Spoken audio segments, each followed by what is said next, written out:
welcome everybody live with Dr. Carolyn Dean here on AchieveRadio.com. I'm Ginny Sanders, also known as Ginny Almighty, and I will be your host this evening, this fine Monday evening, September 30th, 2019. Oh my gosh, it's absolutely incredible. We're almost to the amazing year 2020. We'll say more about that later. And then on top of that, not only will you be hearing from me this wonderful evening, and perhaps you're downloading this show through our podcast on iTunes, and you're picking it up on another day through our downloads throughout the week on the radio website, which is DR Carolyn, Carolyn, Dean, Dean, live, Live, or live, depending on how you look at it, .com. So drcarolyndeanlive.com is the radio show website. But then on top of that, not only you'll be hearing from me, charming moi, but you will also be hearing from the most outrageous and courageous one ever, Dr. Carolyn Dean, who has defied all the laws of nature and of the AMA and the LMNOP and alphabet people and everybody throughout the entirety of her absolutely, no, it's just the most precious little thing, her path in life, to just be Carolyn, rolling out with her arm, underneath her arms, rolled up with the big medical scrolls and all the good information, and walking so solemnly through her path in life, just dispensing her wisdom and sharing her information about how you too can enjoy that most outrageous fortune that she has enjoyed and known every day of her life, which is that the body has its own latent intelligence, that every single cell has its own brain, and it is asking and receiving information from its counterparts, which is the body, and that body information that's requesting is in the form of nutrition. And when it gets the right information in the right place at the right time, we call it building blocks. The body just leaps for joy and dances in glee and performs its function, and everybody lives happily ever after.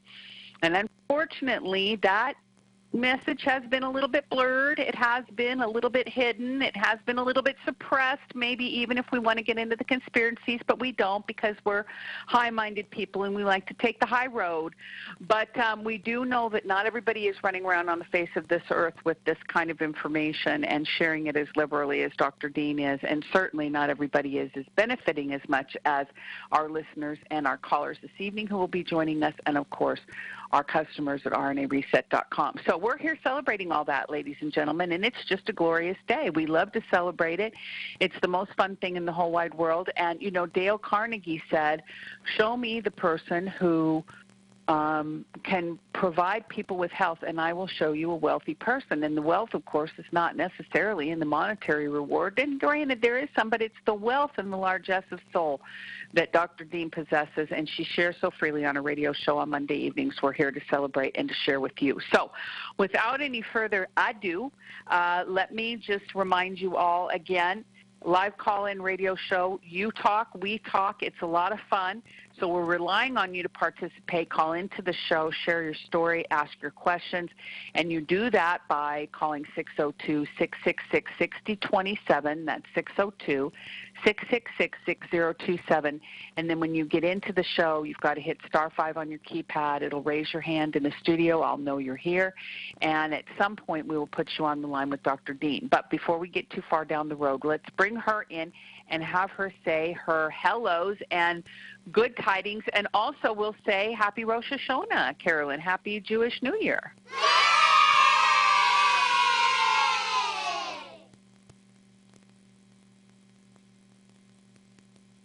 Hello, our very own lovely one, our very own lovely Dr. Dean. Oh, dear, oh, dear. Hello, hello. Hello, hello. Hey. Hey, Ginny. Hey. There you are. I'm here. So I won't talk about my New York stories and celebrating Jewish holidays. I'll dive right tell in. us. Oh, no, tell us. Well, we did, and I did, and it was wonderful. It's, I don't even, anyway, I won't go into what goes on here in Maui about celebrating. We just celebrate every day, me and the man. We celebrate too. Yeah. I have participated in many of them, and they are beautiful and elegant, beautiful, beautiful times. I agree. Oh, thank you.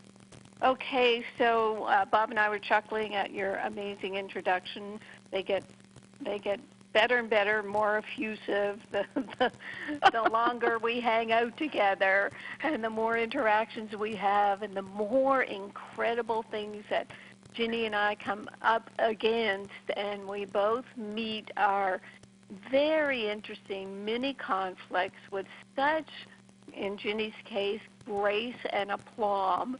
We're just having such a good time because things happen, and we're just in a position where we just deal with them. It's pretty cool, and I appreciate Ginny more than she knows. So there. Oh, that's very sweet. Very sweet. Yeah. Thank you. So today we have a topic that Ginny sent out with an email blast to announce, and it is magnesium and mitochondrial health. It did not garner many questions because what's happened with this whole mitochondrial business is people really don't understand the mitochondria. I certainly didn't learn about mitochondria in medical school, so your general practitioner isn't going to look at you and say, oh, your mitochondria are suffering. We're going to have to do something about that, because medicine hasn't got a clue about mitochondria, mitochondrial nutrition.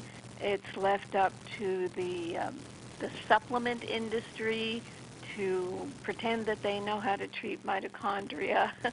But first of all, let's go over what mitochondria are. When you look at the origins of mitochondria, there's something interesting you'll come across.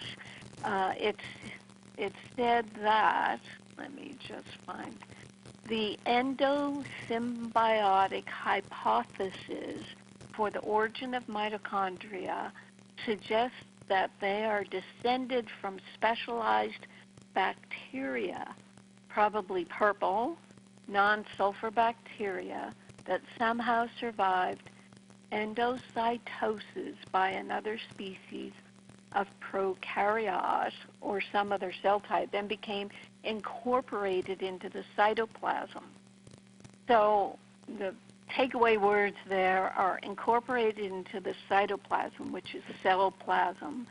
So what is said is a certain type of specialized bacteria ended up being mitochondria in mammalian cells, because they can't figure out what's going on with these mitochondria, because they're kind of uniquely amazing. They call them organelles because they're like little mini organs. Let's look up mitochondria constituents and see what they say. A mitochondria contains outer and inner membranes composed of phospholipid bilayers and proteins. The two membranes have different properties. Because of this double membrane organization, there are 5 distinct parts to a mitochondria. And this is just going into Wikipedia. What are the 5 parts?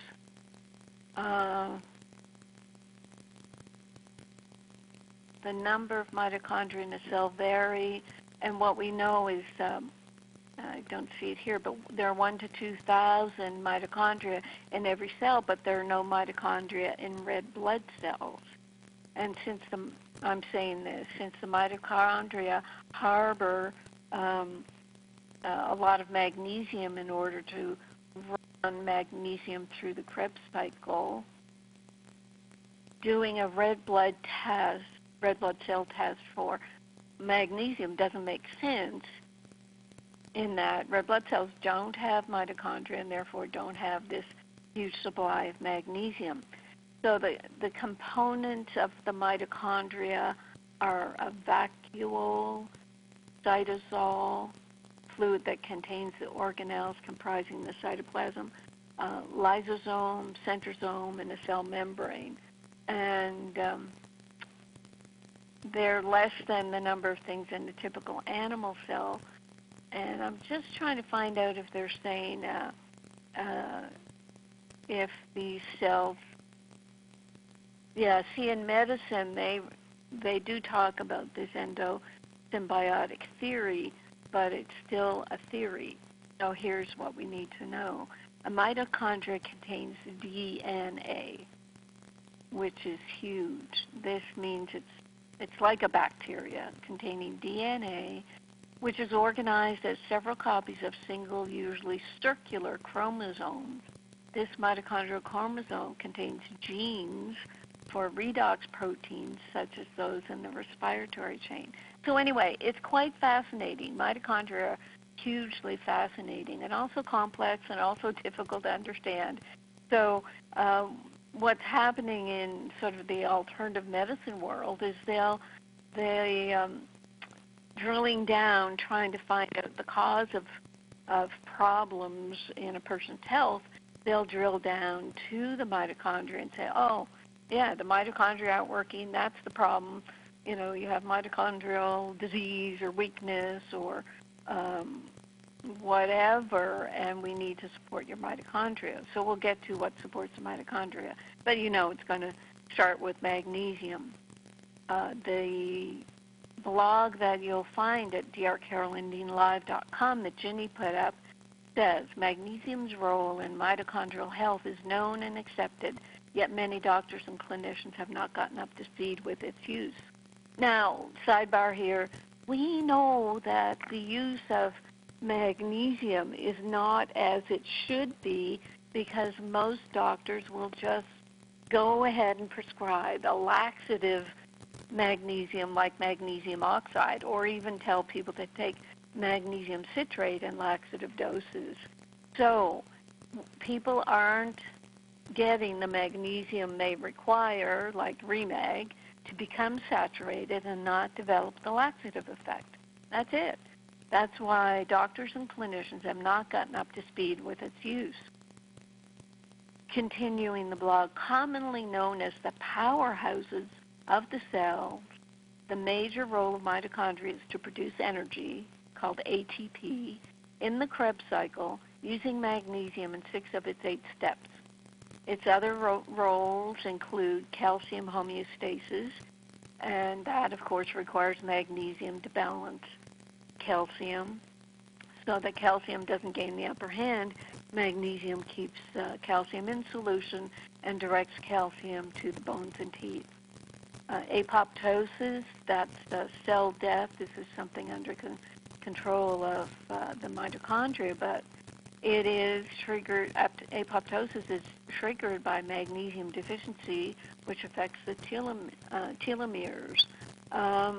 You can find all about telomeres and telomerase, the enzyme related to telomeres, in my book, Magnesium Miracle.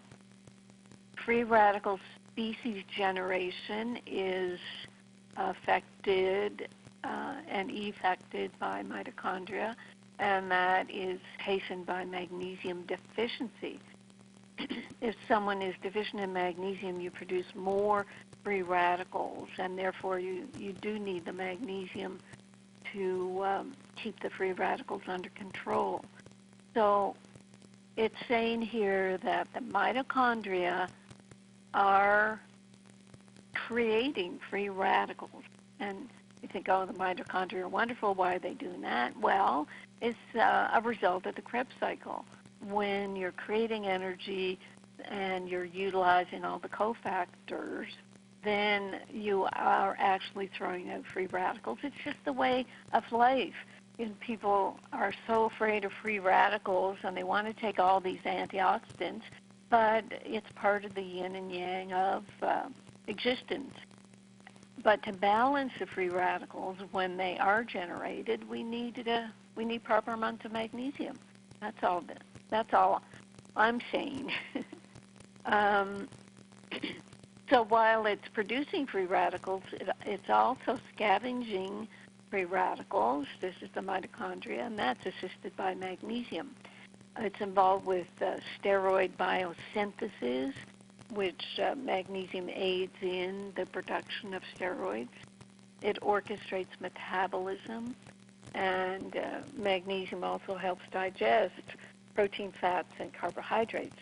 The mitochondria orchestrating metabolism you just have to look at the Krebs cycle and see how glucose goes into the Krebs cycle and comes out as energy.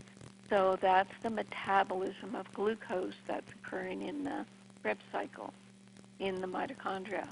Continuing the blog, our bodies make energy by breaking down food right into an electrical charge, ATP, that is sent across the membrane, making the inside of the mitochondria negative and the space between the mitochondria membranes positive. This charge potential difference is essentially a battery. The battery changes ADP to the energy molecule ATP. Now that's a bit complex, but it's pretty cool how that happens and why those two membranes of the mitochondria are very important. Most cells only have one membrane. When the mitochondria fail to perform this process properly, mitochondrial disease occurs. However, there's no single test that can diagnose mitochondrial disease, but apparently researchers have identified nearly 300 different known genetic causes.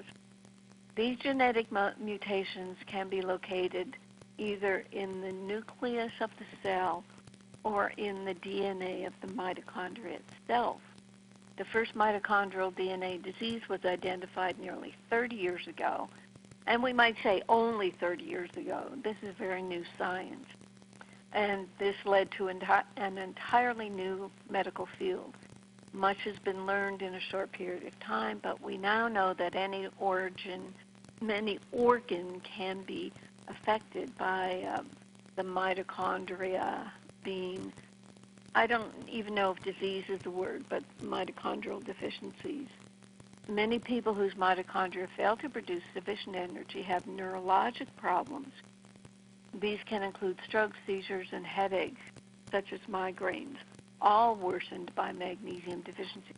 Any part of the nervous system can be affected, including the peripheral and autonomic nervous system. Any organ that depends on energy to function, which is all of them, can be affected. Common systems affected include muscles, kidneys, liver, vision, hearing, hormones, and blood. If asked how can mitochondria be supported, there are two proven methods: nutrition and exercise. Exercise can help make more mitochondria and can shift the levels of error in the mitochondrial DNA and increase the function of the mitochondria. And how this happens specifically is when you exercise, your muscles require more energy in the form of ATP that is made in the mitochondria. And just a reminder, 6 of the 8 steps in the Krebs cycle to make ATP require magnesium. And then oxygen is required during exercise. Respiratory rate and heart rate increase, and both require magnesium. Without sufficient oxygen, lactic acid will form instead, and magnesium is necessary to reduce lactic acid. Then there's the fact that it's the tiny tears from the damage that exercise causes to your muscles that make them grow stronger and bigger as they heal. That's what exercise does. It damages you so that you build more muscle to heal the damage. Any type of inflammation, pain, or swelling in the muscles requires magnesium in order to heal. When it comes to nutrition, magnesium saturation and specific vitamins are very important to the function of the mitochondrial electron transport chain and all the enzymes within it. The nutrients that are recommended are the B vitamins, and that's in our Realign, and antioxidants such as magnesium, vitamin C, and vitamin A.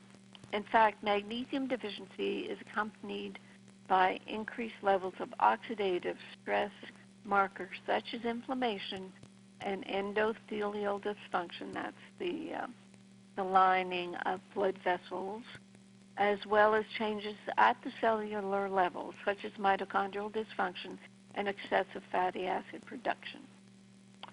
So that's the blog. That sort of covers it. But what I also did was pulled out all the mitochondrial references in the Magnesium Miracle Book. And, you know, if you were fortunate enough to download the $1.99 Kindle for the Magnesium Miracle Book a week or two ago when it was on sale, you can search anything in a Kindle. You can type in mitochondria and find all these references. But it's basically like the blog says, we're producing ATP, and then researchers are busy studying the genetic causes of magnesium deficiency in the magnesium transport genes. We know that REMAG does not require magnesium transporting proteins to bring it to the cells. It doesn't care if a gene alters these proteins. So then you get these stabilized magnesium ions performing the functions to repair and stabilize DNA as well as RNA.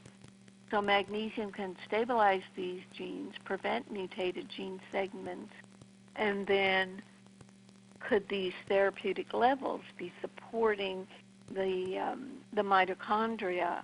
I mean, I'm just sort of doing a circular thinking here because there's a paper in the journal called Gene, Gene, and I'm getting to that point where they discovered that evidence points to magnesium's antioxidant, anti-necrotic, anti-apoptotic effects in cardio and neuroprotection. They conclude that because of the antagonistic effects of calcium and magnesium ions in the presence of high calcium concentration at mitochondrial bound enzymes, and several mitochondrial bound enzymes, I won't name them, but magnesium supplementation may provide cytoprotective effects, cell protective effects in the treatment of some degenerative diseases and cytopathies with high intracellular magnesium at these sites, whether of genetic, developmental, drug-induced, ischemic, immune-based, toxic, or infectious etiology. So right there they're saying that at the cellular level, magnesium is probably protecting the cells from gene damage. You'll have to look at the book to get the exact words. I know it kind of got complex there. But continuing on with fatigue, we know the mitochondrial fatigue can produce physical fatigue. That can be turned over by increasing the magnesium in the Krebs cycle. Then I have an entry about mitochondrial calcification being said to be a problem with mitochondrial dysfunction. So what did I just say a minute ago about magnesium will dissolve calcium in soft tissues where the calcium should not be building up. The 14 functions of magnesium include the energy production in the mitochondria. I have a huge entry about that. Magnesium is going to be assisting in oxidative phosphorylation as part of the electron transport chain, on and on. A 2015 review of the mechanisms of aging noted that the prevalence of heart disease and cerebrovascular disease rises with age, and the investigators identified increased oxidative stress produced in the mitochondria of the heart and brain as common denominator for almost all cardiovascular and cerebrovascular diseases. So, how do you support your mitochondria?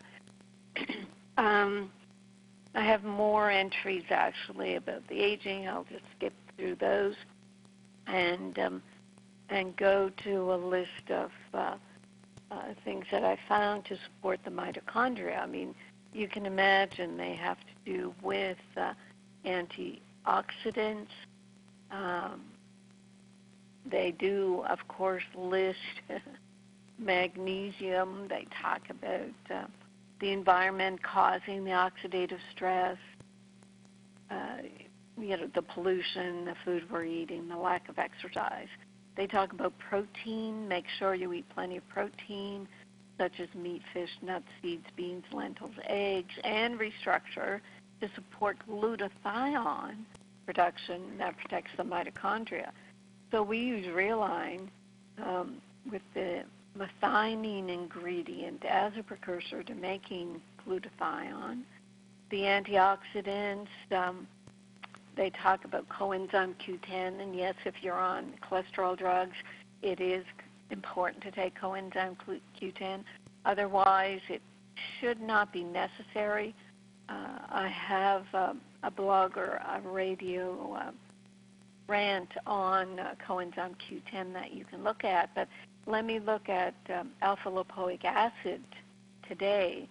They're talking about alpha-lipoic acid being an important antioxidant that can help mitochondrial dysfunction, but look at alpha-lipoic acid.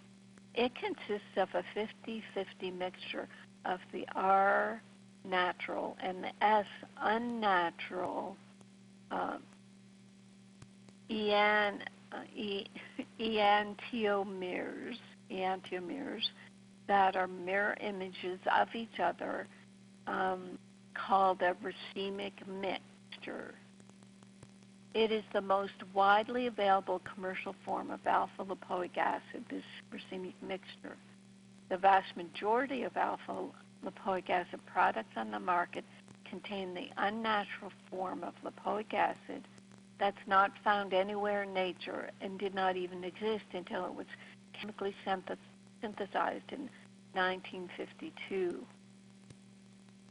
So much of the research over the past 30 years has been done with racemic alpha-lipoic acid because the natural R form that you find in foods was not commercially available due to its instability. The S form is a byproduct from chemical synthesis. Now, this is probably just from coal tar. I mean, I tried to find, I looked and looked and looked, what are the ingredients in this S-lipoic acid? Where does it come from? They just say chemical synthesis in a lab. Is the form of lipoic acid that occurs naturally in plants and animals and the human body and is responsible for specific beneficial effects of alpha-lipoic acid. But the R form is the only form that functions as a cofactor for mitochondrial enzymes involved in energy production. However, when we take alpha-lipoic supplements, we're taking mostly the S form, the unnatural form. I don't know. There's lots of details on the internet. I don't even know who to trust anymore. I mean, some are saying that there is an R form in the synthetic, mixed in with the synthetic, but it's only 10%. So you have to be careful. People are asking in the mailbag, well, how else can I support the mitochondria?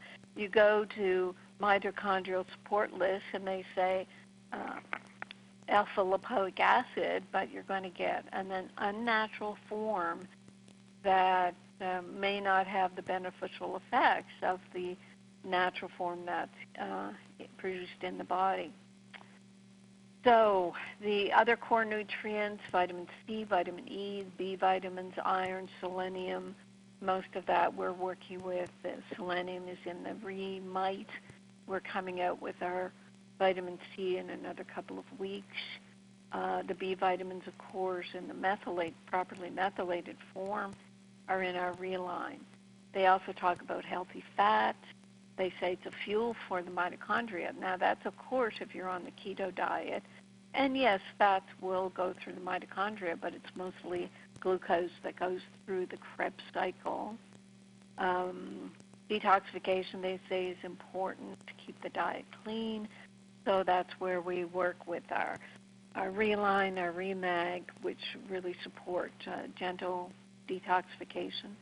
They do say to be wary of fructose because fruit sugar impairs rather than promotes the production of cellular energy. So that's interesting that they know that much. And the questions, does magnesium, well, this isn't a mitochondria question. I'll get to that in a minute. And I think that's it. Ginny, do you have anything more to add about our mitochondrial project here? Do we not think that there's just trillions and trillions and trillions and trillions of mitochondria in your body? There are. I mean, they're just the biggest. They're just the biggest little number buggers in there, right? I mean, there are just tons of them, and they're real cute looking. Mm-hmm. And yeah, maybe we should just, in addition to giving them Remag and Realign, which I think is the most obvious solution, is we need to send them a lot of love. Let them know they're there. We see them. We see you.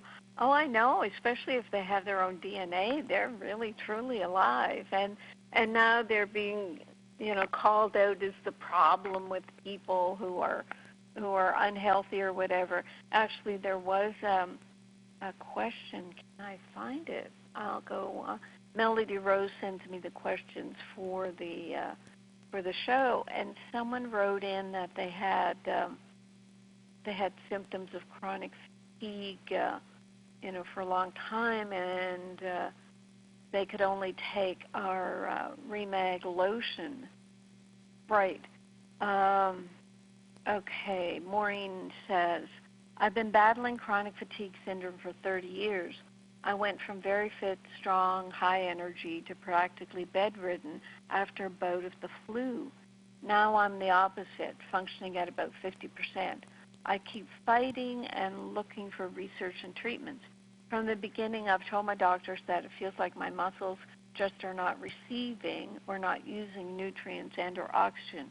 I've been using Remag and moisturizer for several years now, along with very good nutrition and supplements. I cannot do oral Remag. It goes right through me. My MAG RBC is close to optimal. Is there anything that I can do to further support my mitochondria or jumpstart them?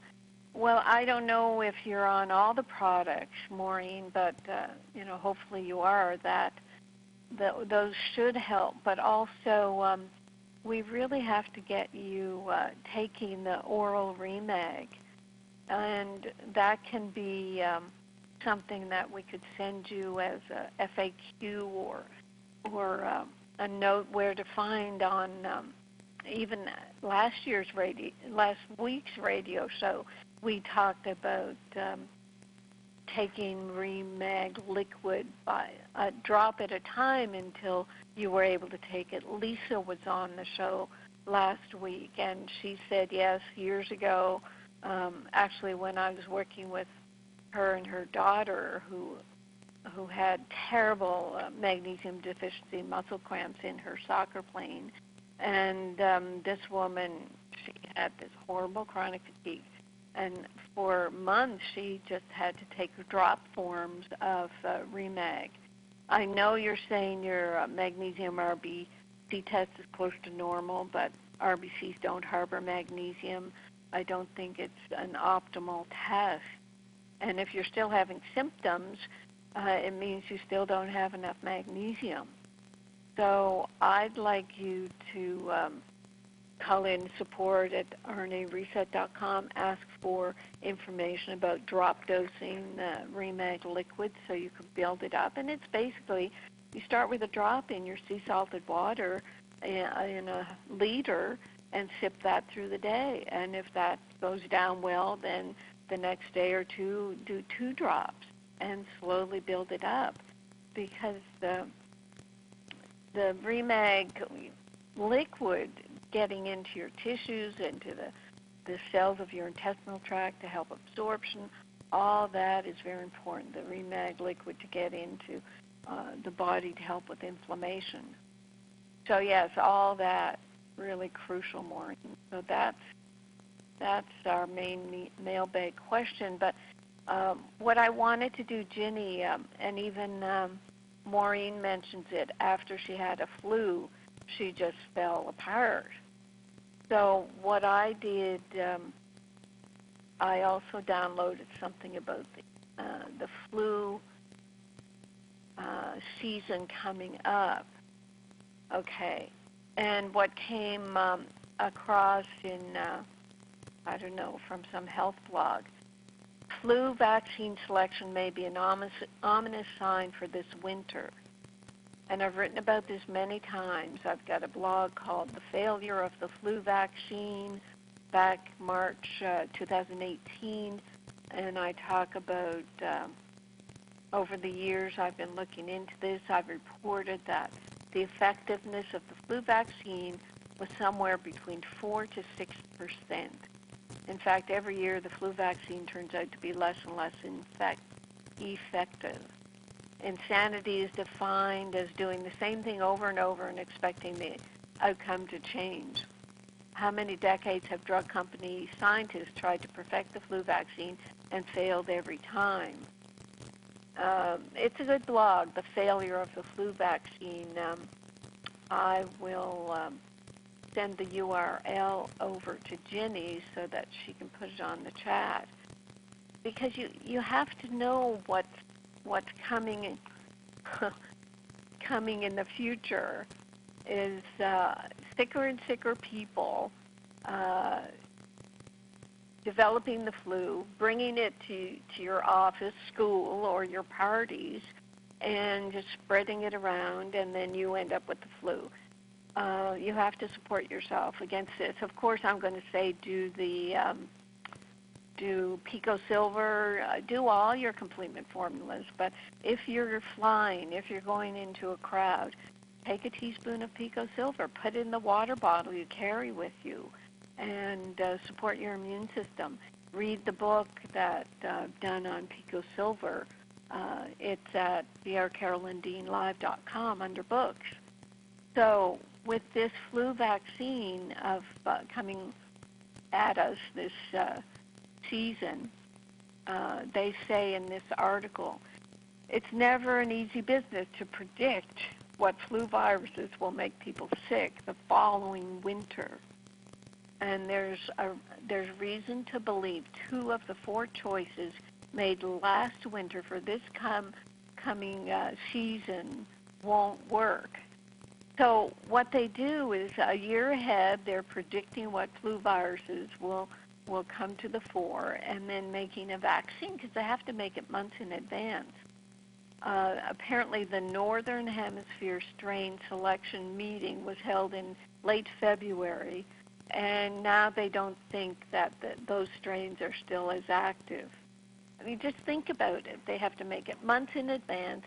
They put 4 different killed viruses in the shot, and they just hope and pray it's going to work. But as far as different studies like the 4 to 6% effectiveness, I got that percentage from the Cochrane studies. Cochrane is supposedly an unbiased source of medical research where they will take studies and analyze studies and produce a conclusion from them. So they're saying that even though they think even though they think that 2 of the 4 aren't going to work, and you just have to pray that you have one of the 2 that's left.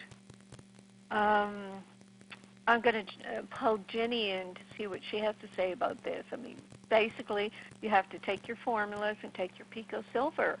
You really have to be proactive against coming flu seasons, because they're not going to get worse because the world is going to hell in a handbasket. It's not that. It's the people are getting sicker and sicker, and they're weakened to the state where they'll develop this infection, and then you'll spread it around.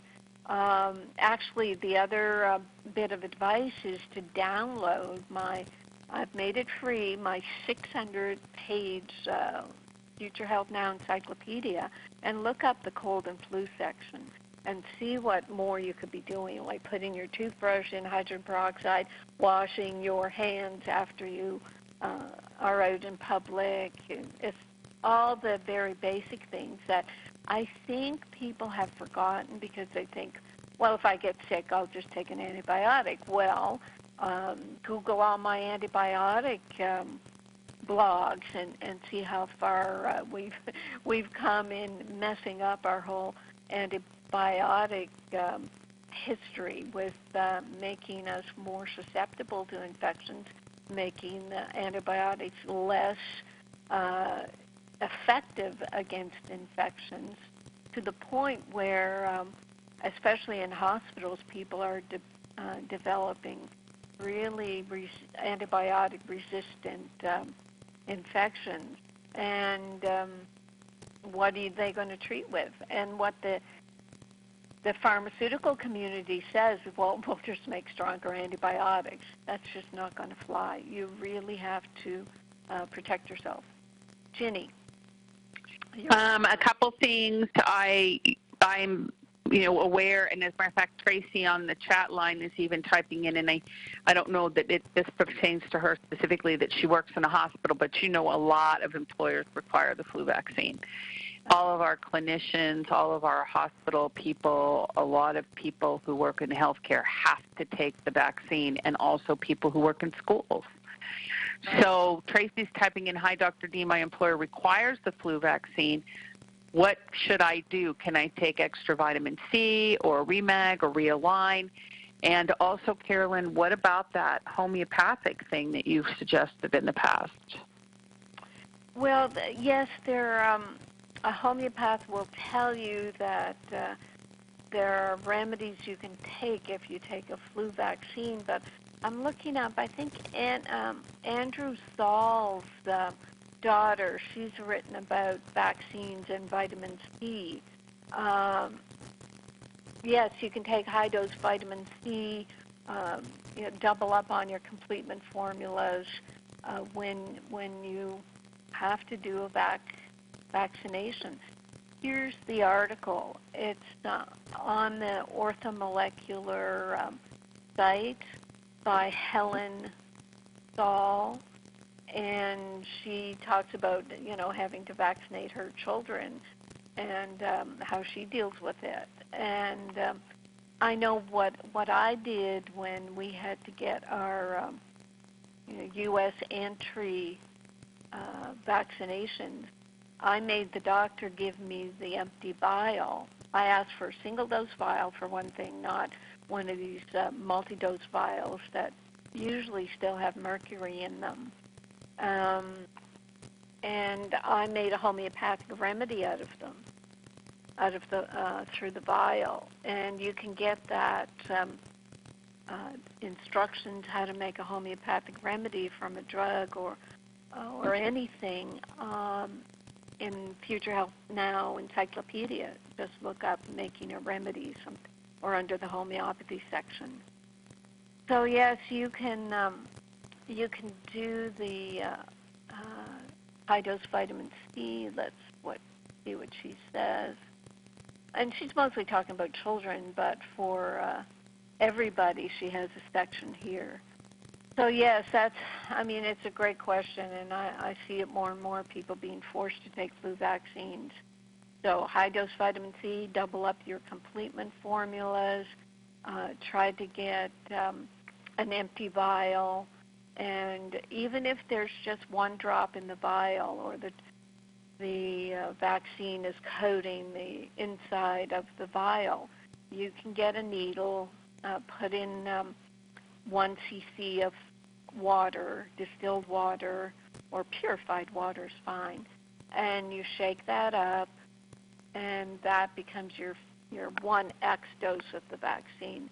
But you'll take that to at least 10x by taking 1 cc out of that. No, you'll take a 0.1 cc out of that vial, put that into another small whatever container and put 0.9 cc's into that container, shake it up, take out 0.1 cc, mix with 0.9 distilled water, shake it up. Do that 10 times and you've got a 10x homeopathic remedy of the vaccine you just took. And you put that in, you can put that last 1 cc in 10 cc's and then take a few drops of that several times a day for a few days to antidote the side effects of the vial, of the vaccine. So now, that right there is what I'm saying is so super cool and groovy about Dr. Dean.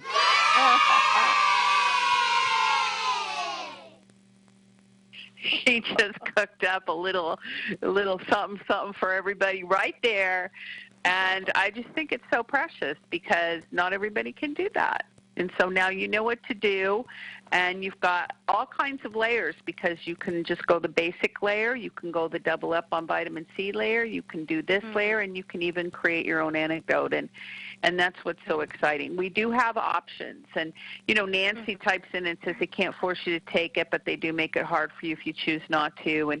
And it is true, you can do all kinds of things, religious exemptions and everything. But honestly, even my one of my dear friends who works in a hospital right now is she's become a director, and they're not allowing her to even use the religious exemption that, by the way, she has filed for many, many years.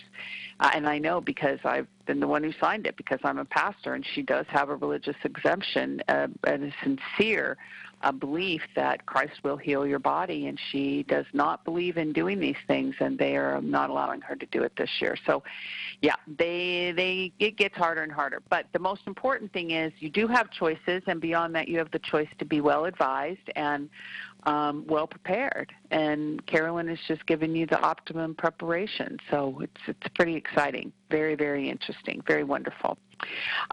Okay, well, that's wonderful. And I put the Helen Saul article in the chat line, the Chitty Chatty line, if you want to. It's called Don't Vaccinate Without Vitamin C, so you've got that as a resource as well.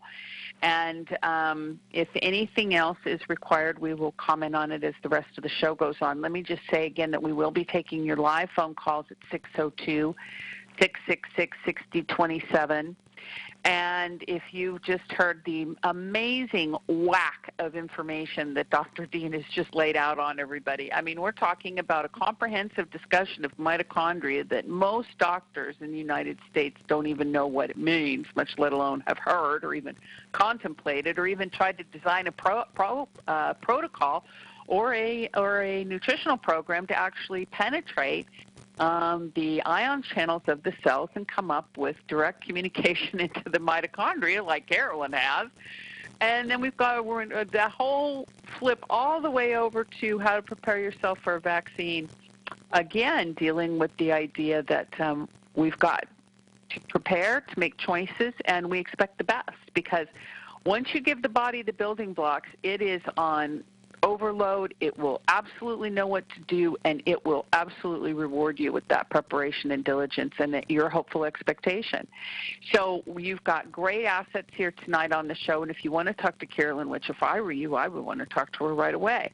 The number is 602-666-6027, and then when you call into the show, if you hit *5 on your keypad, *5 will unmute, raise your hand and let me know that you want to talk with her, and then we'll let you become unmuted, and we'll put you on the Chitty Chatter with her. And right now, just as an indicator, even though we've got lots and lots of phone calls, nobody's raised their hand. So if you think you have, you haven't. So again, *5, and we'll come swing back around. Now, if you think you have, you haven't.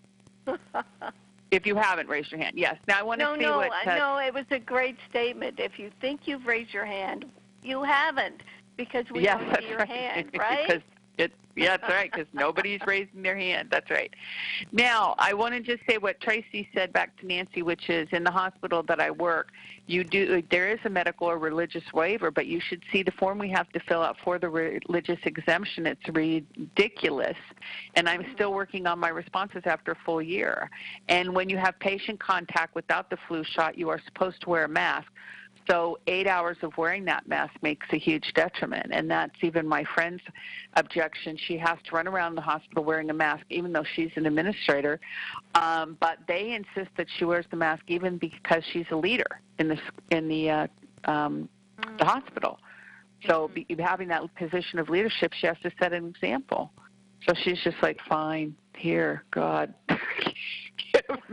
Yeah, they just wear you down is basically what they do. So, but she's prepared because she has the formulas and she knows what she's doing, and she's got intent. She knows how to use her non-physical to her advantage and make her declaration so that her will be done.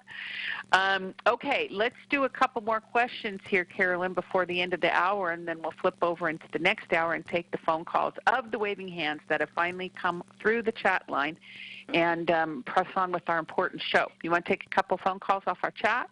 Questions off the chat? Yes, let's do chat.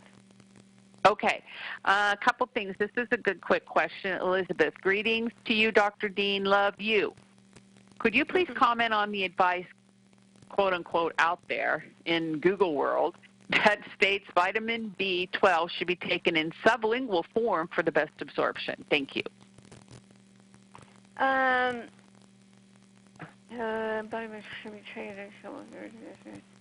I guess that's people who are trying to sell their sublinguals, but when we eat food that has B12 in it, then we are supposedly getting it sublingual. When you take your supplements, you're talking about the Realign having the B12. See, part of the whole thing about B12 is whether it's going to be properly methylated. And we jump over all this crazy controversy by giving you methylated B12 in the Realign so that it's already bioavailable and ready to go to work. So, I don't know the whole controversy, but I know enough about the controversy that I wanted to have a B12 that would be immediately bioavailable. So that's my answer. Right on. Very good. Now, Lisa S. on the chat line, I'm just going to ask you, if I don't read your question properly or if Carolyn can't answer it, you might have to write some clarifying comments, and we'll take them in the next hour, so just to make sure. So she's asking about does magnesium in the powder form help more than pills? And we're not fans of pills or powders. We're fans of Remag, which is a liquid. But then she goes on to say, I have avoidant restrictive food intake disorder. And I'm wondering if a magnesium deficiency could cause someone not to be able to have, and then it says station, but I think that's a typo, for eating because I don't get hungry and it's very hard for me to eat. So do you think that that could be a magnesium deficiency, Carolyn, that would be influencing that? Yes, I don't know this condition, avoidant food intake disorder. I'm looking it up. Avoidant restrictive food intake disorder is a new diagnosis. Oh man, they keep coming up with new words to describe nutrient deficiencies. It's similar to anorexia. Both disorders involve limitations. If there's something about not having a taste for food, that can be related to a zinc deficiency. There are other deficiencies related to how the taste buds work. I would look at not look at all the deficiencies, but look at all our complement formulas and read the Realign book, for example, read the Remite books where I outline all the vitamins and the minerals and say what they do, and see if that makes sense to you, that by supporting your taste buds and just supporting the nutrients in your body, that it's easier for the body to accept food, either psychologically in terms of the smell and the sense and everything. If your senses aren't working properly, you're not going to be attracted to food. So I would look at supporting the whole body with the complement formulas with an intent that your body requires food, and therefore you're going to make it compatible.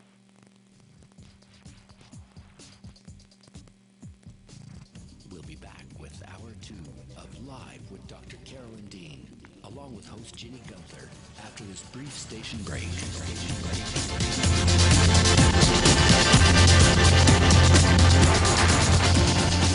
You can also get updates and resources online by visiting drcarolyndean.com.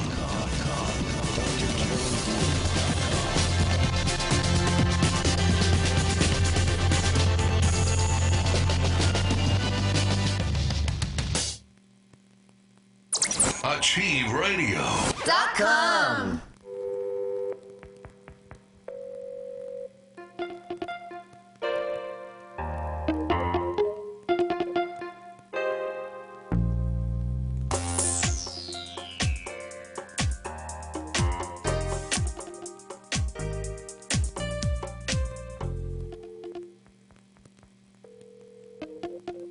What city plays? The old categories. They don't apply anymore. And we're just superhuman, discarnate things right now. What city plays? We're well beyond the categories for men and women right now. And we're just superhuman, discarnate things right now. Give me body. Bring back the body. Give me body. Bring back the body. Give me body. I do advocate immediate fast to bring back the body. Give me body. Bring back the body. Give me body. Psychic radio, holistic radio, spiritual radio. This is AchieveRadio.com. Follow us on Twitter at twitter.com/AchieveRadio.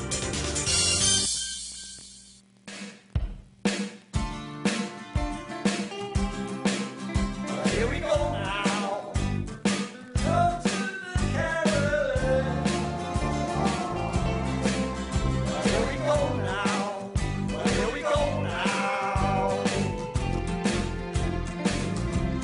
The wellness scene with Dr. D.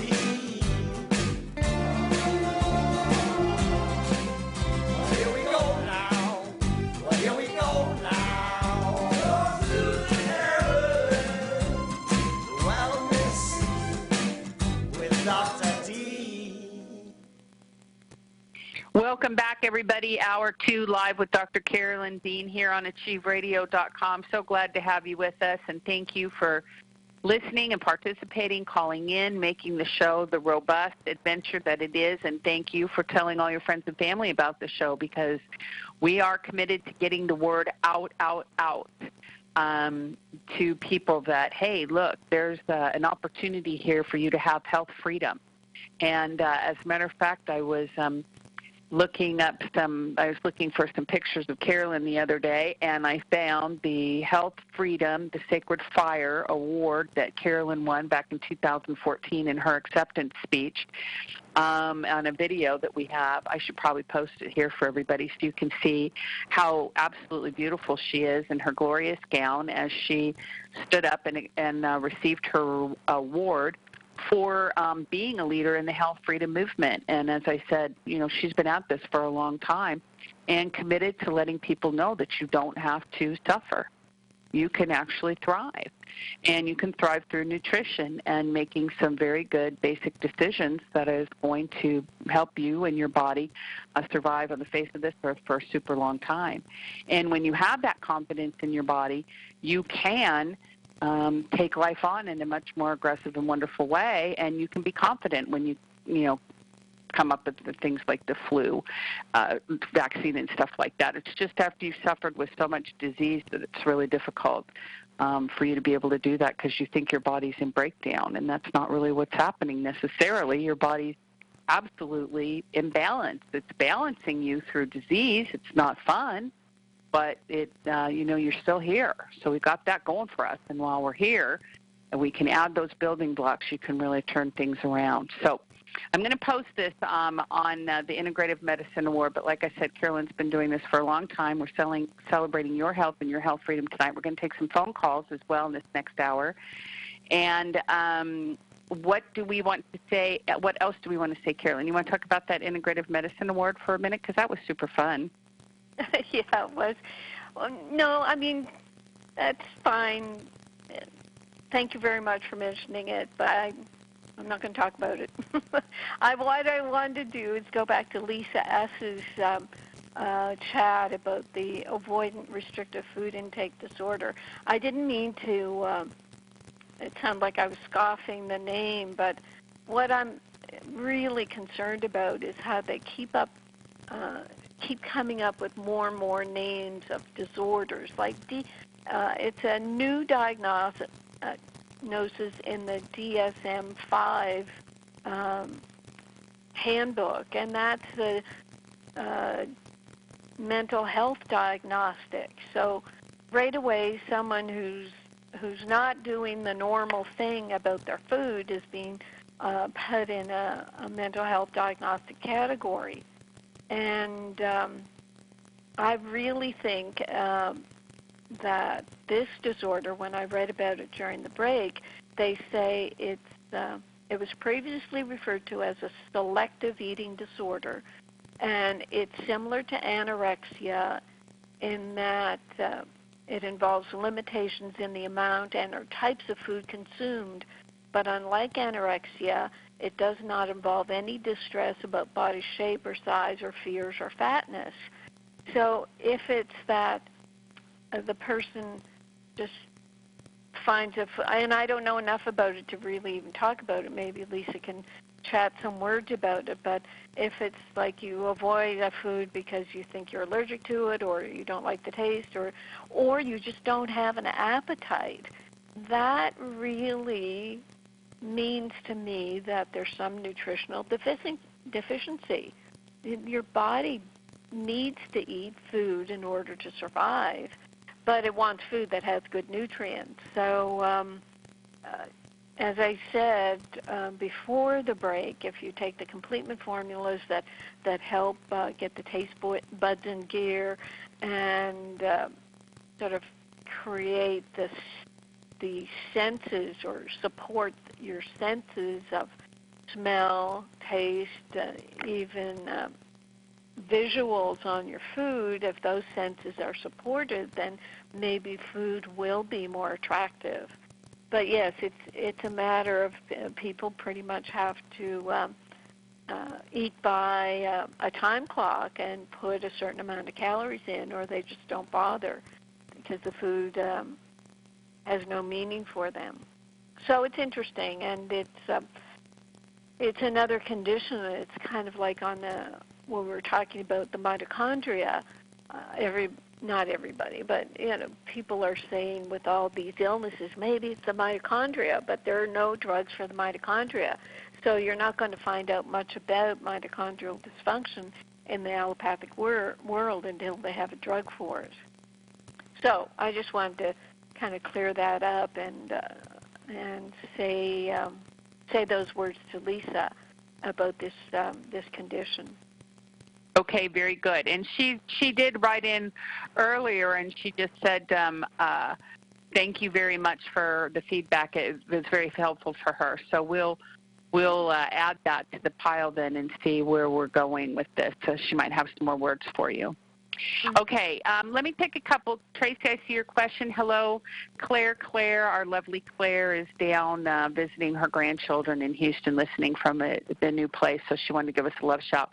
And I know, Nancy, you've got a question on here, too, about Restore, but let me get to our people who've been holding on since the first hour, okay? So, again, 602-666-6027 is the phone number, and we're going to go out to the first one, area code 352. 352, you're on the line with Dr. Dean. If you could give us your name and then state your question or comment.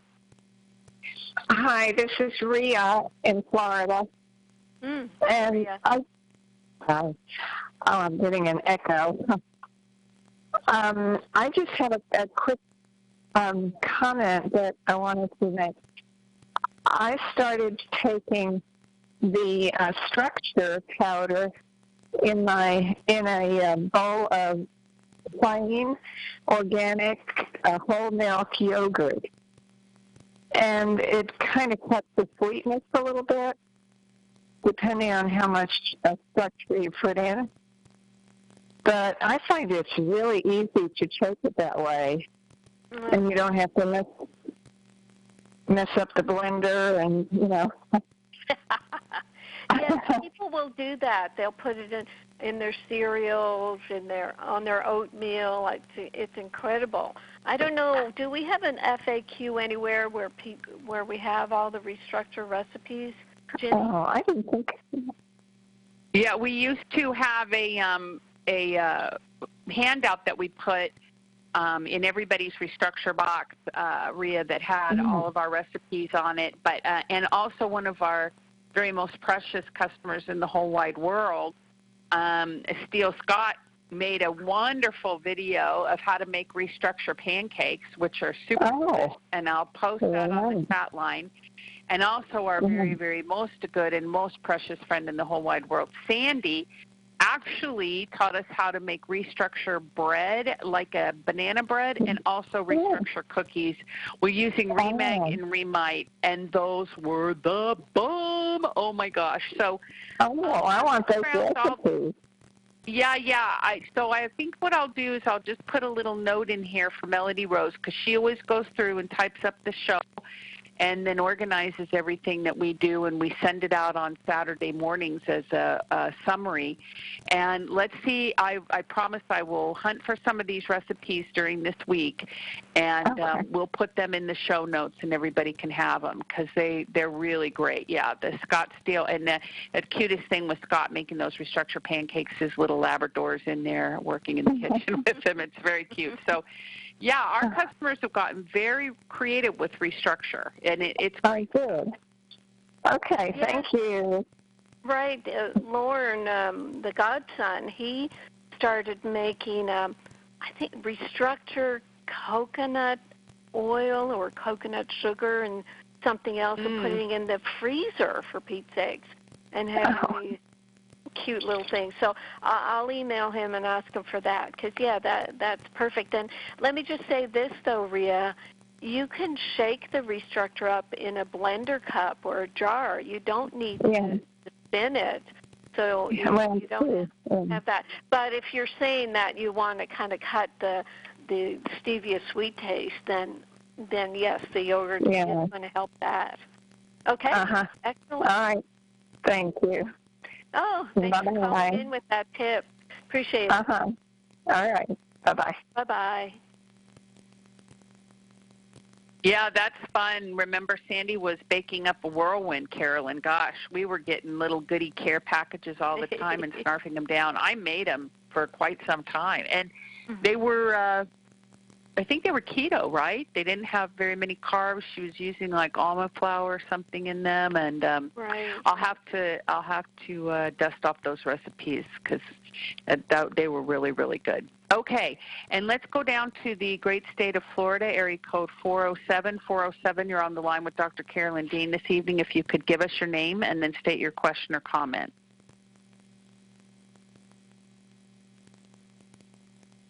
Hello, 407. You're on the line with Dr. Dean? Okay. Hi, Dr. Dean. This is Sharon. Oh, there you are. From Florida. Yeah, hi. Sorry, I had my mute button on. That happens. Say your name again. I missed it. This is Sharon from Florida. Sharon. Okay, go ahead. Yeah. I've been 6 months, September 25th on your whole entire completement formula. And I feel amazing. I had called in the beginning when I first started. I'm the one that had like the calf cramps and feet cramps from detoxing, and I went mineral deficient. And I was doing those magnesium pods to get magnesium transdermally. But anyway, I do want to say that I love everything and how it's working for me, especially to the point where when you go to get your thyroid check and your numbers have come down drastically, 10 points, and he says you can stop taking your thyroid medicine, and I said I never took it. Oh my goodness. Yeah, so just bravo. I mean, thank you so much for everything you do for these products. But I also want to ask you something that actually Julie from customer service told me that I should get on tonight and ask you. Mm-hmm. I had a home invasion, so I deal with PTSD. Oh, uh-huh. And I feel like I store everything in my muscles. Mm-hmm.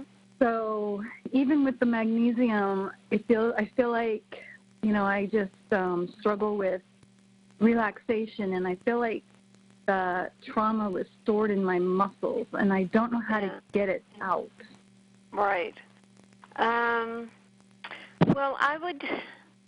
since you've done all the formulas, you've got the nutrition in there, you're identifying that the conflict is, is still with you. What I would go to right away, Sharon, is the total biology and a consultation with Dr. David Holt. He can help you home invasion, heaven forbid, that's enough to stay with someone, for life. But some people get over it faster than others. And the people who don't get over it as fast can have layers of other stresses in their life that just gets intensified with the latest. So he can help you sort out what was a previous conflict that added to this one and just wipe it out. These things can be wiped out. So there's total biology.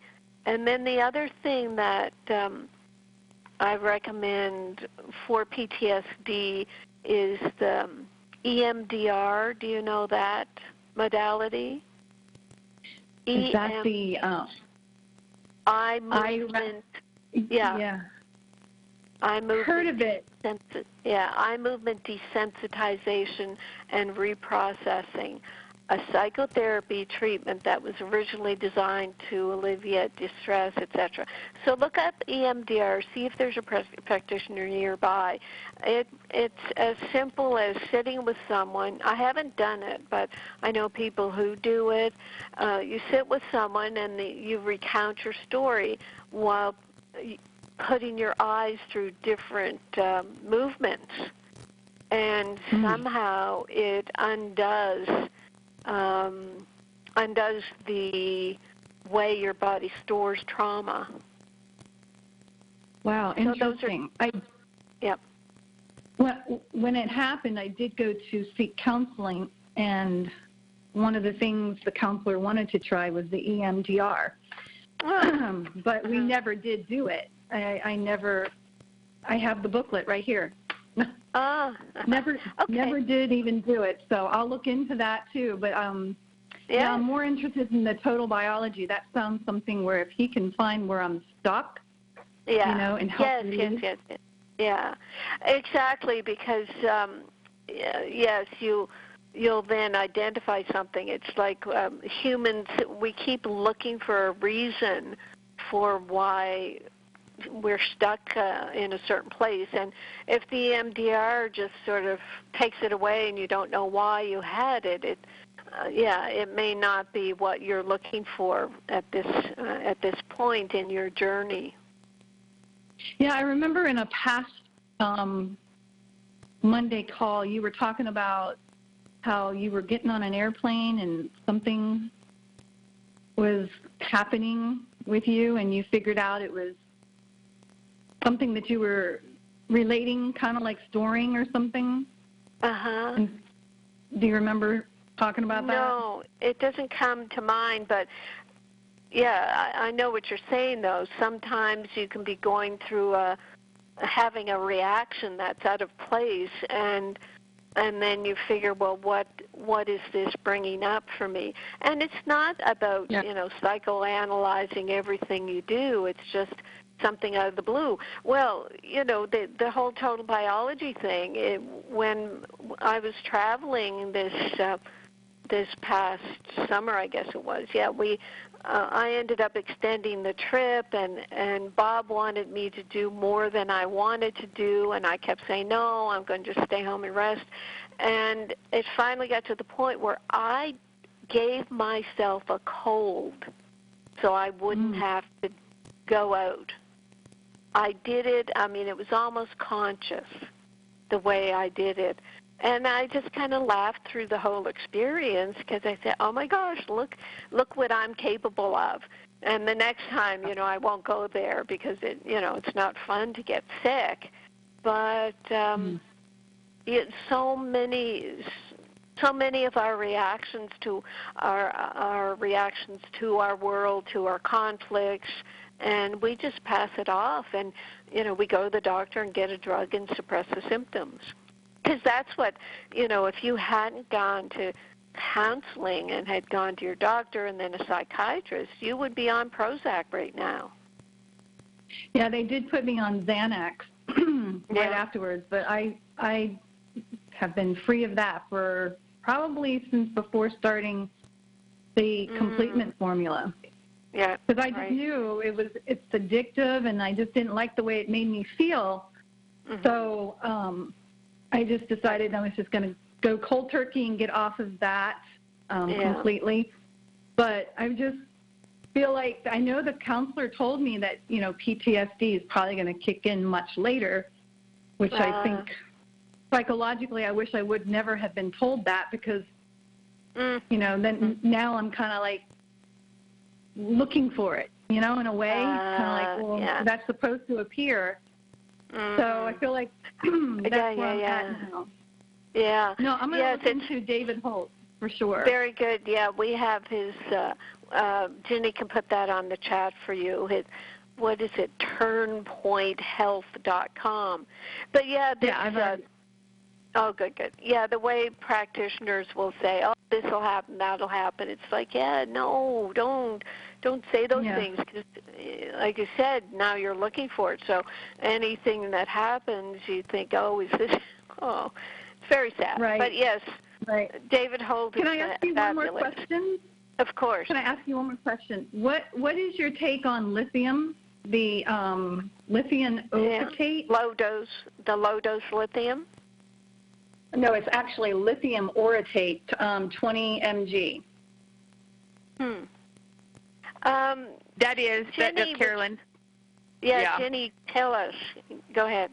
That was the lithium orotate. When it says 20 milligrams, 15 of those milligrams are the actual orotate, which is the compound that the lithium is married with, and then 5 milligrams actually is the lithium. And you can do great research. One of the biggest proponents of lithium is Dr. Stephen Wright, and he's up in Tacoma, Washington, and he is a big fan. I personally am a big fan of lithium. I take it every day, and I have for 3 years. It helped me get through a weird situation I was in where all of a sudden, for no reason at all, I started to have panic attacks.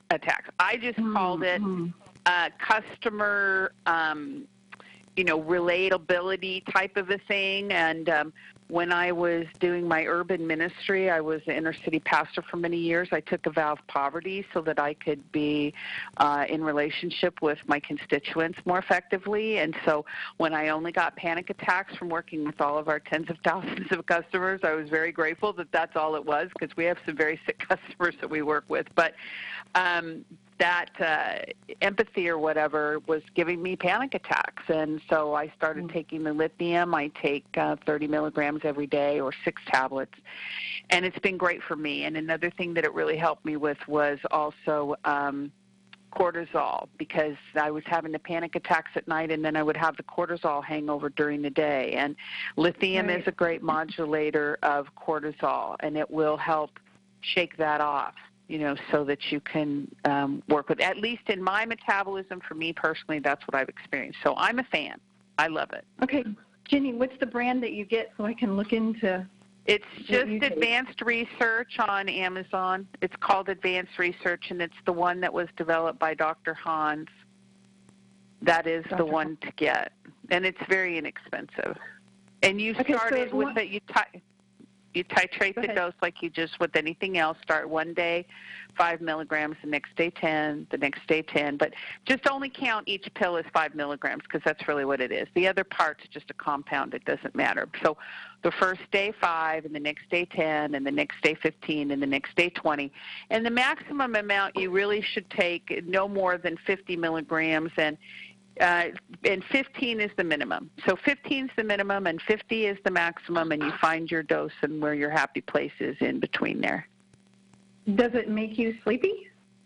No, it didn't affect me that way. No, it makes me calmer. I got the kind called Vital Nutrients Lithium Orotate 20 mg, and I started with a half in water, and took that, and boy, it just made me kind of, I don't want to say loopy, but nothing mattered, which is great for me because I have high energy and I overthink. But I've done that for like a week now, and I'm going to up it slowly. But my question is, I've noticed it has calcium carbonate as one of the fillers. Is that okay, Dr. Dean? It's not that much. It's just something to keep keep the lithium dry. It's not much at all. It's okay. Okay, so would it be that's causing, after I take it with a lot of water, and then if I go to the bathroom, my urine is kind of cloudy, but then it goes away? Don't know. I have no idea. I don't know. But in these products, like they have vegetable cellulose, calcium carbonate, ascorbyl palmitate. It could be I don't know. I'd like to know, but I don't know. Yeah. I just was curious if the calcium. Is it new? Is it something that never happened before, and then when you start taking the lithium, you had that? So then that's what it is. Yeah. Yeah, and then a friend of mine whose son took it, he reported the same thing happening. So it must just be. Right. Well, that's where. You've never had that? That's where you call up the company and ask them. Yeah. Yeah. You've never had that with taking lithium? I try not to get so focused like that. I mean, I know that, Carolyn's just kind of taught us over the years that, it's just like you bless your food. You bless your food and you trust your body knows what to do with it. And if it doesn't want something, it gets rid of it. And so I try not to get too much into that. I just took it. I liked it. My body responded well, and I just kept going. And besides, Ginny is not going to look at her pee, okay? Well, know that. There's another way to say that, yes. I don't look at my pee. I'm not in there fussing around. No. I'm just like, no. That's not Ginny. Yeah. That's Dr. Dean. She's the lab rat. I'm not doing that. Well, like I've said before, Dr. Dean, you have just graced my life so much with everything that I have taken from you, and I take it all. I take the RNA reset. I love the magnesium lotion. I do the Remite. The silver is amazing. Restructure. I mean, I take it all, and I love it. I'm so grateful that I found you. It was a miracle on how I found you. That's wonderful. Now, let me just ask, I have the note here. When you said your thyroid came down 10 points, what was the test that came down, Sharon? Well, it's sort of a long story. My highest was 19.9. But is it the TSH? Are you talking about the TSH? Yes. Okay, that's all. Yeah. That's all we need to know. But I mean, coming down 10 points, that's amazing. Right. And that was 2 months ago, so it's probably even more now. Right. Yep. Okay, perfect. So it's working. The Remite's working, and that's amazing because I didn't want to take any armor or any thyroid med that he wanted to put me on. So I'm so grateful for that. Okay, perfect. Okay, any more questions of me or Ginny, who was giving her personal information? She wasn't giving you medical advice. She was just And I appreciate that, Ginny, for you sharing. That's very sweet of you. I'm sure. Yeah, no thank you, medical Ginny. advice. Just my own personal experience. That's no medical advice. I am not a doctor, thank goodness. I couldn't stand the pressure of it. Very good. Thank you, Sharon. Thank you. I love you, Dr. Dean. Take care. Thank you. Bye-bye. Bye-bye. No, that's so sweet. Wait a minute. Bring in the children.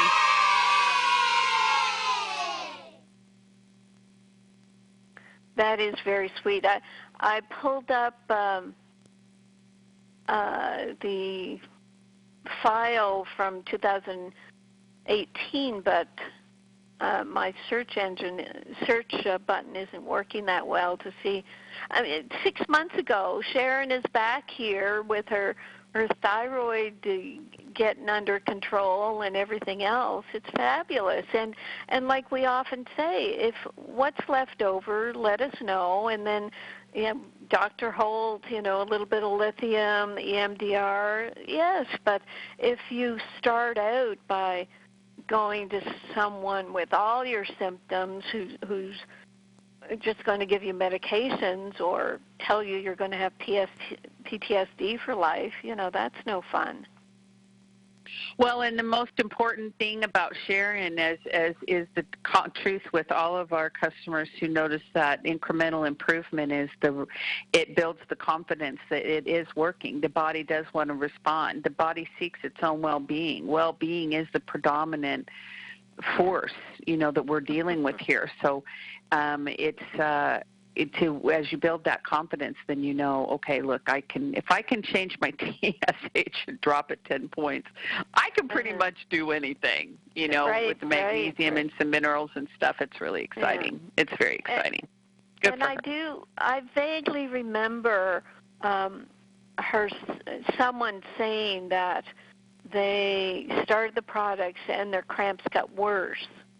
And I remember going through, the stirring things up, but I don't think she talked about the PTSD, and she's realized throughout all this that she must be storing her stress in her muscles, and that's a huge breakthrough. And now she can focus on, well, when do I tense up, and what made me tense up early on, because some people will have that experience. Some children would have the experience of going, just holding themselves tense like a little, I don't know, just very tense person.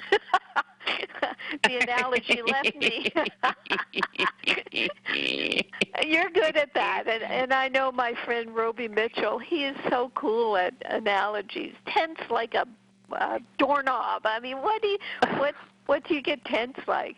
So anyway, as a kid, if kids are terrorized and they develop this extreme muscle tension, then they get over it, but then you get a home invasion. Oh my gosh, you just go back to being tense again because you are under incredible stress. It's amazing.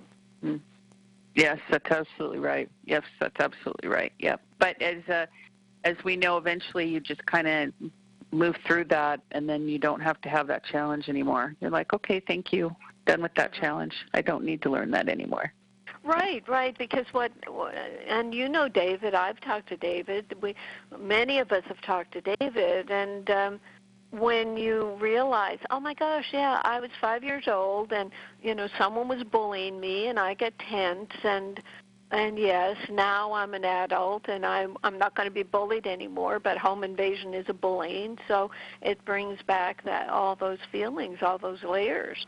But once you recognize that base emotion, then you no longer have to store it in your muscles.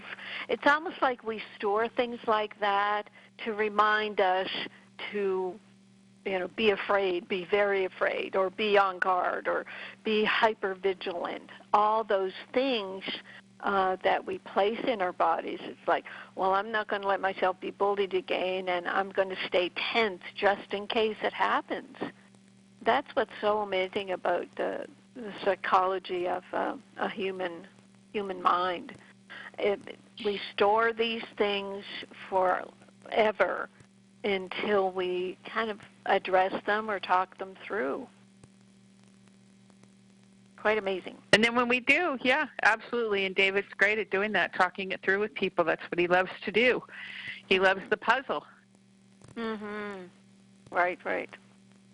I have one mailbag that I didn't finish, but if we have phone calls, we can keep at them. Okay, very good. Now, we do have a couple things from the chat that we haven't done, and then we'll come back around to 602-666-6027 and look for our wayward phone callers if we have any. You've got to hit *5 on your keypad to raise your hand, and then I'll take your call, and we'll put you on with Dr. Dean. Nancy asked this question. Well, first of all, Lynn asked this question. With DVT, which we know is deep vein thrombosis, which is muscular situation, or not muscular, it's with the blood veins. How long does it usually take for magnesium to help with the clot? Wow. Deep vein thrombosis is a clot in the leg. I mean, magnesium isn't going to necessarily thin out a blood clot like that. It's going to help with the pain and inflammation.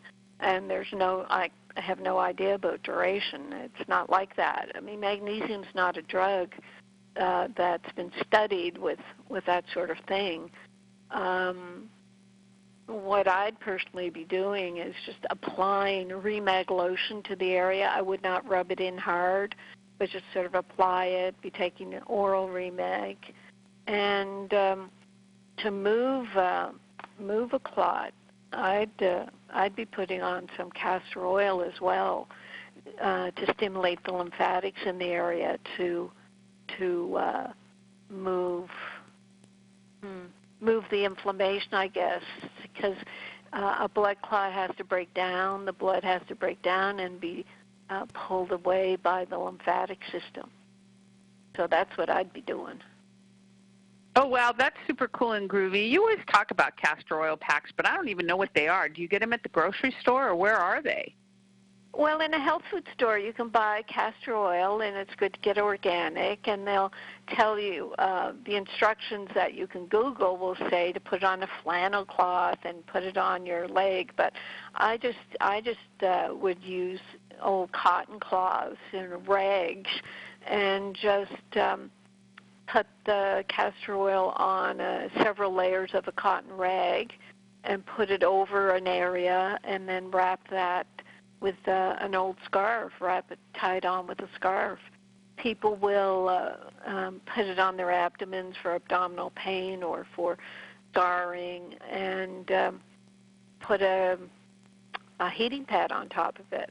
But the way the body is, you put on castor oil at room temperature, and then the castor oil will increase temperature to your body temperature and stay warm that way.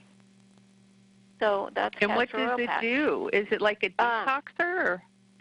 It's actually known scientifically to stimulate the lymphatic system, which then when it's stimulated, it will grab toxins out of the area and pull them through the lymph and get rid of them. Nice. Now, if you're doing a castor oil pack or whatever, and you're moving toxins and things around, are you supposed to be like doing a lymph brushing, or don't you have to do some extra movement or something to then get the lymph beyond that, or no, it's going to just take care of it? Well, I mean, lymph brushing, it sounds great, but people just don't have time to do all that stuff anymore. I just would say to move around, to walk, the lymph depends on the muscles being moved to move the lymph through the lymph channels. It doesn't have a pump. It doesn't really have any muscles. It depends on your movement. And if you get a lymph massage from someone, that would be great.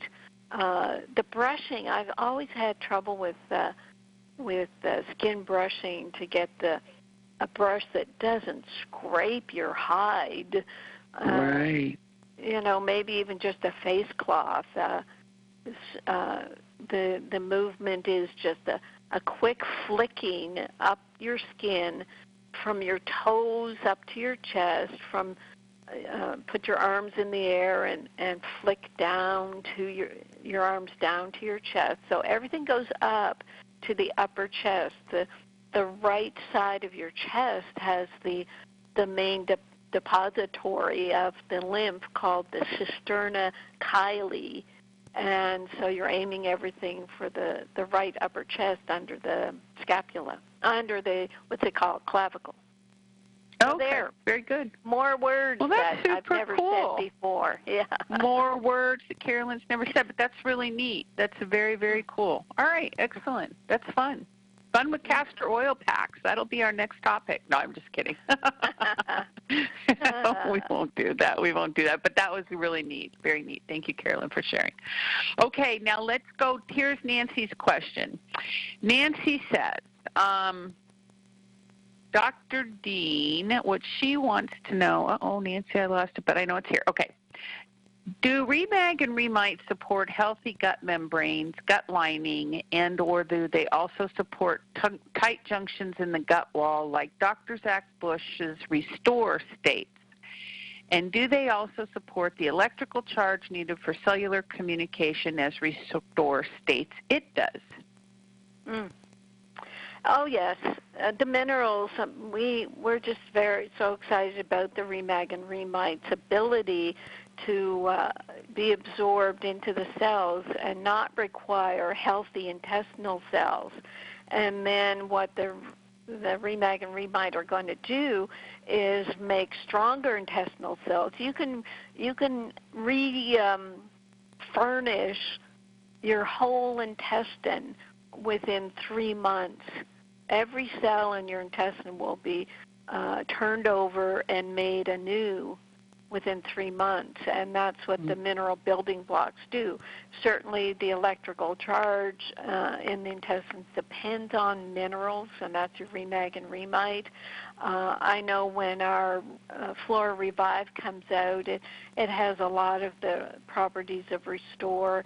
It has the properties of the old Prescript Assist, so it's going to be creating all that support as well. I answered a question today about intestinal health and people who are being told they have SIBO, small intestinal bowel, dysfunction or overgrowth, small intestine bacterial overgrowth. And they just talk about bacteria. And it's very frustrating because usually the original insult in the intestines is yeast overgrowth. And everybody just conveniently forgets that. It just is so frustrating. And I think it's because medicine started recognizing small intestinal bacterial overgrowth, and because they've ignored yeast forever. They refuse to talk about yeast because maybe they're afraid to admit that the antibiotics have been causing yeast overgrowth. And also the whole yeast overgrowth business, which is what allopathic medicine almost calls it. The yeast connection book that William Cook wrote back in the 80s, early to mid-80s, the allopathic medicine got very upset with yeast overgrowth being taken over by Crook was a medical doctor. Of course, he was a pediatrician. He recognized the yeast overgrowth in his patients and did incredible work getting people on a yeast-free diet and treating them for yeast overgrowth. He saved, many lives. But allopathic medicine never got over the fact that the yeast overgrowth went public and became a public health concern, and they never had control of it. They did try to treat it with drugs, the antifungal drugs.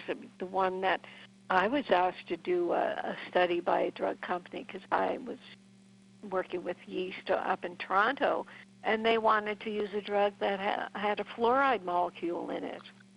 So I wasn't interested in that. But anyway, if you're looking at any sort of intestinal imbalance, you have to do a yeast detox. That's all I can see. And you look at our book, Reset the Yeast Connection, and look for our Flora Revive product that should be out within the next month or so. So what Nancy's basically going on to ask, and Carolyn, is if it does do that, which of course we know it does, then why would we be taking Restore, which is basically a humic fulvic with an emphasis on a carbon lignite, to specifically heal the tight junction? And they think, Nancy, that is, what Zach Bush's passion is. He's passionate about restoring the tight junctions in the gut, and he's found that this is the way to do it. And he's, this is what his thing is. It's just, what he does. That's what he's focusing on. That's what he's decided that's his focus. But he's not saying, and even his customer service people are saying, oh, this isn't a probiotic. This isn't a...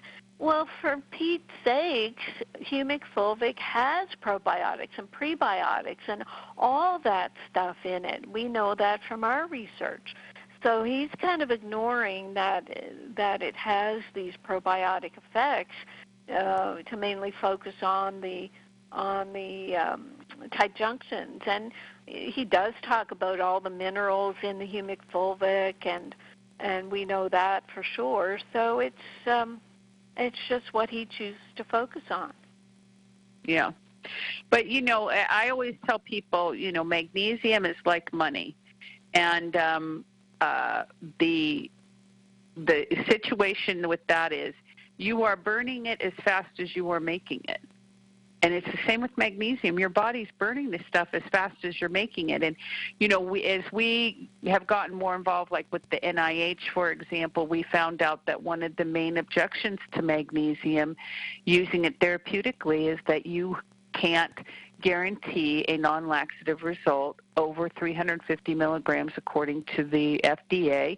And so they hesitate to offer the therapeutic doses that we encourage people to do, because we know that REMAG is properly absorbed because it's going into the ion channels of the cells. So I say all that to say that, yes, you can take Restore. You're taking a teaspoon of a humic fulvic that's got no, they can't, when you're using trace minerals, you're not going to be able to get a therapeutic dose of trace mineral. It's going to be good for the gut, but you can't go on and then build on that and restore your thyroid like our girlfriend, past 10 minutes ago, who took her THH down, or you're not going to be able to control heart arrhythmias and stuff like that with that low dose of a trace mineral. And that's basically what Restore is. It's a great humic fulvic with a concentration on a carbon lignite that he has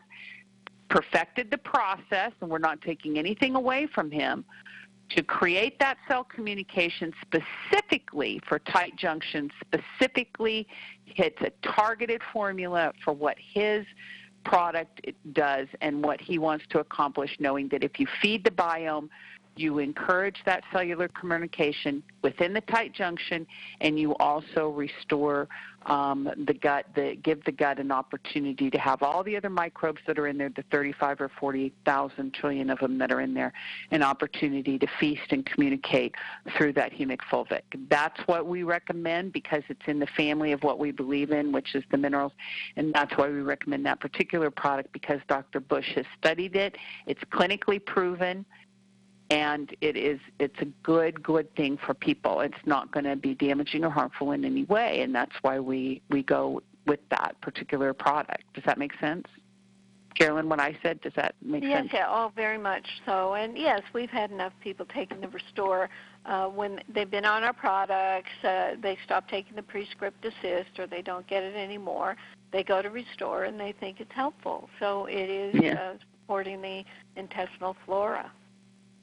But the new thing, the fun thing about Flora Revive, which is what we're doing, and Carolyn started this back in 2016, and one of the things when you work with living formulas, our formulas are all alive. The RNA drops are alive. The minerals we've talked about before, how we saw them under the microscope in the Remag. They just look like little dancing, animated, fun little things in there. And because of the way that the bonds are formed and the way that the minerals are stabilized, they are free to go in and do their happy dance all over your body. And Align is a methylated B. It's in a food form. The whole C, just wait till you get that. It's going to knock your socks off. I mean, again, you've got a whole food product with a living animated catalyst in the RNA drops. The cool thing about Flora Revive is that it's going to have that Saccharomyces boulardii, which is very effective for people with yeast overgrowth, to have a nice little, it's like a little, floater on top, to just kind of float in there and do some cool stuff in the gut. So you're going to have the pow. Well, actually, it's a 3-pow because you've got the eye cell, you've got the humic fulvic, and then you're going to have that Saccharomyces in there helping people mop up their little yeast spills in their gut. I mean, it's just going to be exciting. So when you work with stuff like that, you just really have to perfect the formula so you can get the raw ingredients in hand, right, Carolyn? That's our big challenge. Oh, yeah. Working with living things that are alive. Right. Yes, and when I dug up my notes on alpha-lipoic acid, I realized that so many of these supplements are synthetically produced. And we have nobody studying synthetic versus natural in any way, shape, or form. I remember going to the conferences years ago in the beginning, like Jeff Bland would have these awesome conferences, and we'd sit just enraptured as he'd rattle off all the studies that showed that this vitamin and that vitamin, this mineral were so important. And they were mostly animal studies. There weren't any human studies. And then within 2 months, you'd see all these products being created and sold to people because of these animal studies.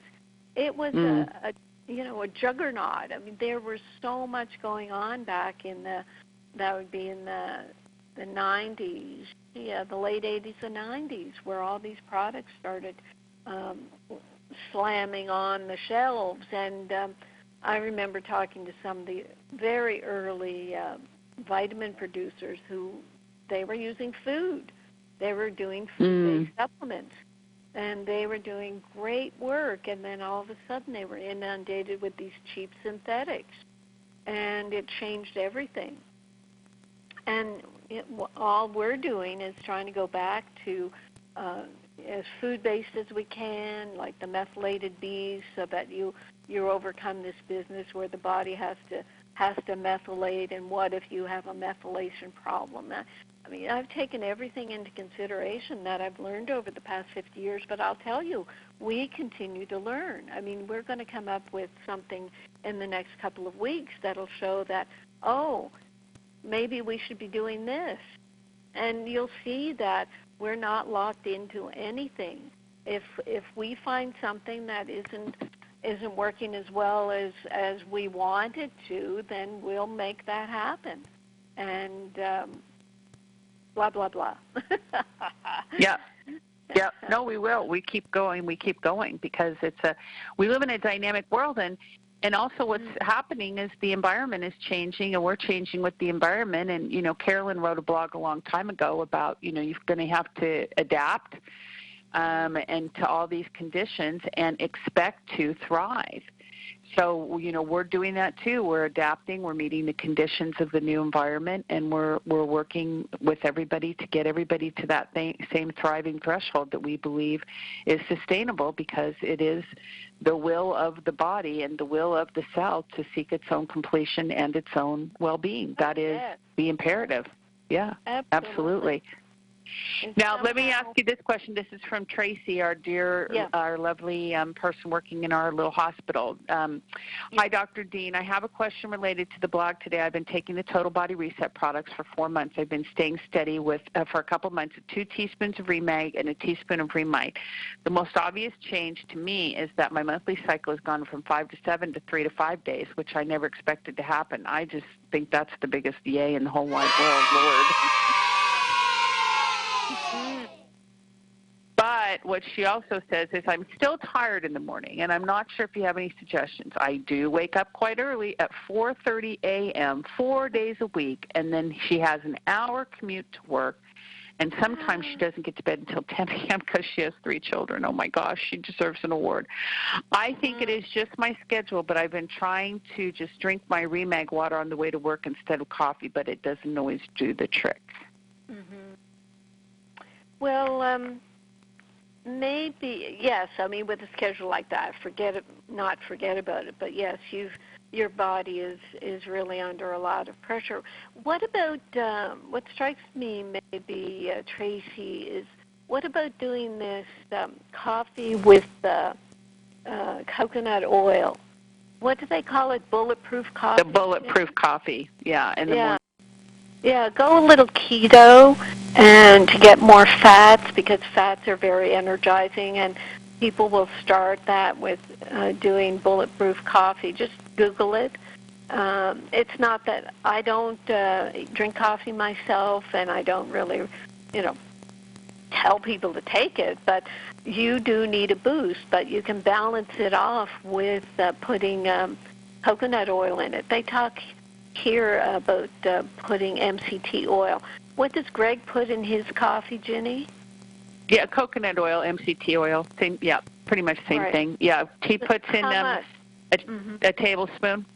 Yeah, and that will, tablespoon. Yeah. Yeah, that will give you the energy from the fat and from the coffee, and make you think you're doing something healthier than just straight coffee. I mean, you are using coffee properly just to sort of wake yourself up a bit, but taking your Remag as well when you go to work, take it all through the day, take your complement formulas. You probably need more than the next person with your crazy schedule. But do that and let us know how that goes.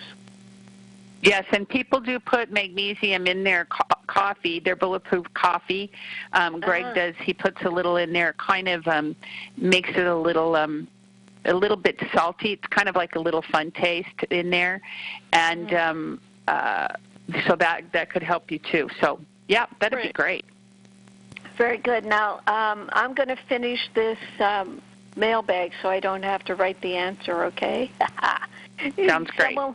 Someone was asking about if magnesium has an effect on dopamine. So you can look at my Magnesium Miracle book. I have a couple entries about dopamine. I say from a Psychology Today, I quote that dopamine is a neurotransmitter that helps control the brain's reward and pleasure centers. It also helps regulate movement and emotional responses, enables us not only to see rewards, but to take action to move toward them. Dopamine deficiency results in Parkinson's disease, and people with low dopamine activity may be more prone to addiction. The presence of a certain kind of dopamine receptor is also associated with sensation-seeking people, more commonly known as risk takers. So where magnesium comes in is that several steps on the pathway leading to the production of dopamine requires magnesium as a necessary cofactor. You don't have to wait for researchers to complete further studies. You can take magnesium and do your own personal research, is what I say. And also with dopamine deficiency resulting in Parkinson's disease, magnesium being a required cofactor in the production of dopamine, magnesium also blocks the neuroinflammation caused by calcium deposits in the brain. So it's helping Parkinson's disease in several ways. So that's the dopamine answer, and that's the end of the mailbag. And we have 2 minutes.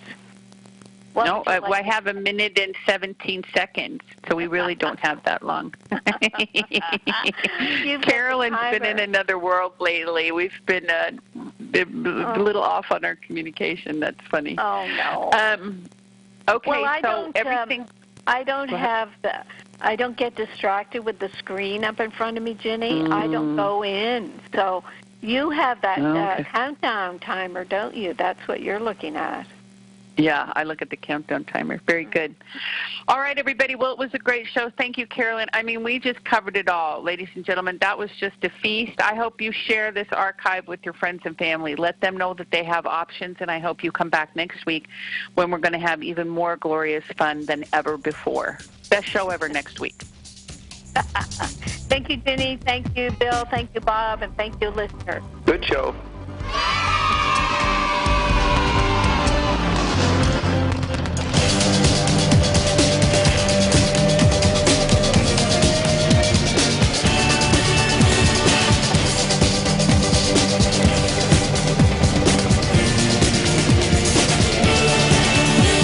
You've been listening to Live with Dr. Carolyn Dean here on AchieveRadio.com. Till next time, so long, and thanks for all the fish. AchieveRadio.com.